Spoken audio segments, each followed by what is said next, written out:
Hi everyone, I'm Nate Bartlett with Berkshire Hathaway, a realtor here in Marathon, Florida. And today we're back with part 2 of frequently asked questions. You guys liked the first round so much we decided to add some more. As you guys are watching this, make sure you stick around. There's some really good ones in there today. And if you have others that we haven't answered, please leave them in the comments below and we'll add them to the next round. Let's get into it. Can I use my home as a short-term vacation rental? And if so, how do I do it? So the first thing you want to check is what are your local regulations where your home is located on short-term vacation rentals. What you want to make sure is what are the minimum stays. You may be in Marathon, Key Colony Beach where it's 7 days, or if you're somewhere in Monroe County's jurisdiction, it may be like a 28-day. Some places like Layton, they're 90 days. So the first thing you want to do is find out where your home's located, what are the minimum rental days that you're able to do there. Next, you're gonna wanna check with that local authority on what's that checklist that my home has to have. Do I have door alarms? Do I have a fence around the pool? Do I have fire extinguishers that are easily accessible with the little red sticker on the door? There's a lot of safety features that local jurisdiction, they're gonna come out and they're gonna check your home and they're gonna say, okay, is this home safe for vacation rental use? You're gonna have to have that inspection done prior to your vacation license. So you're gonna have to go through that application process. And then once you get your license and you're ready to rock, you got a couple of options. You can do it on your own. You can put it on VRBO, Airbnb. However, I've been there and that is not possible by any means when you're remote. I lived in Texas, I bought a house here. It was the only way I could afford to buy a house here was to rent it out. And I just can't imagine trying to do that and running it from Texas. So I highly recommend you do what most people do and they hire a property manager like my wife, Kelly, and that's her sole business. She runs a vacation property management for vacation rentals, and they do everything. You sit back, you collect the money, it's direct deposit, and you do no work. You're not answering that call at 3 a.m. the toilet's broken or the garbage disposal's broke. And so that's certainly a much better route. Plus, by hiring them, they're gonna increase your bookings than just throwing it up on VRBO. They're actively seeking renters and they're gonna fill up your calendar. So there's a little info on vacation rentals. How hard is it to get home insurance and what types do I need to own a home in the Florida Keys? So the answer to this one is, it's really not that hard. Most every property can get insured. It just may be a matter of cost. You're gonna have 3 different types of home insurances here. You have flood insurance through FEMA, you have wind insurance, hurricane insurance, and then you have your typical homeowners that includes things like fire. So your flood insurance, it really depends on how long the policy's been in place. Best case scenario, you're going in and you're buying a house that they've had the flood insurance policy for the last 10 or 15 years, and you may get lucky and get one that's $600. And the reason I say you may get lucky is because flood is the only of the 3 that you can grandfather in and keep that rate going. So you can assume that policy that the homeowner has. Wind and homeowners, you're not able to do that.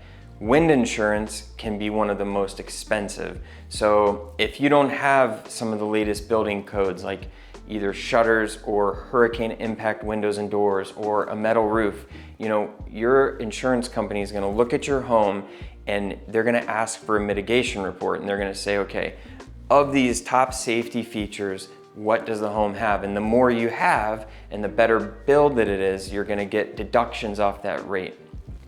That's wind insurance. The third, homeowner, is the most affordable of all 3. You're typically around $1,200, maybe $1,500 for homeowners insurance. If you choose to rent your home as a vacation rental, they usually raise it $300 or $400 for that added risk. But those are the 3 types of insurance. Rates are all across the board, so it really varies by property and how long they've been in place. What's the deal with all the roosters in the Florida Keys? So, you know, when you come to the Florida Keys, we're lucky, and the reason I say lucky is we have a vast diversity of wildlife here. Obviously, we have the ocean and everything that comes with that. But on land, we also have a wide variety too. You know, we're known for the key deer. Down in Big Pine, we have key deer, which are like a whitetail, but a very, very small version.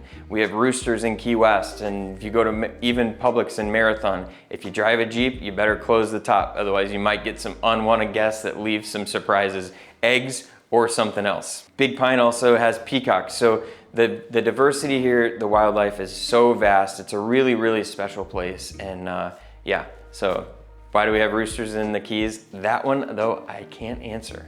I don't know. What are the typical property taxes for a home in the Florida Keys? When customers ask me this, and this is a daily part of my life, because when we're looking at a home for a customer to buy, we have to budget this out. So typically, a conservative approach is about 1% of the property value. So if you're buying a $1.5 million home, you can typically say, okay, well, it's gonna be about $15,000 conservatively in property taxes. The range really is probably somewhere in that 0.8 to 1%.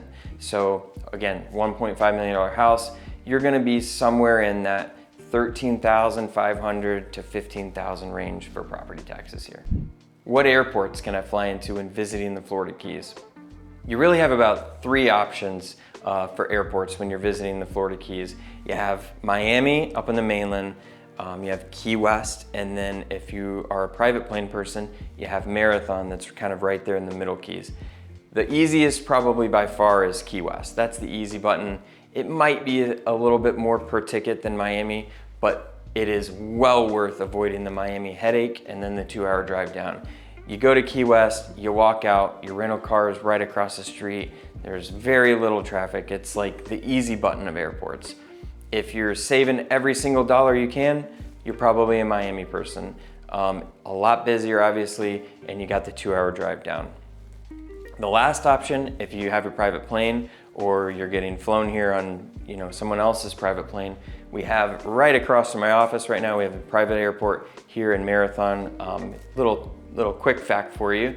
The Marathon private airport has a longer runway than Key West, and there are talks of maybe someday opening up Marathon for commercial flights. But for now, it's private only, so Key West is probably my recommendation on the best option. Thanks for watching, everyone. I hope you enjoyed and learned something. If there's anything we didn't answer that you'd like us to on the next round, make sure and leave it in the comments below, or you can always reach out to me. I love answering questions and helping clients out. 305-802-NATE, or go to keysnate.com for more information.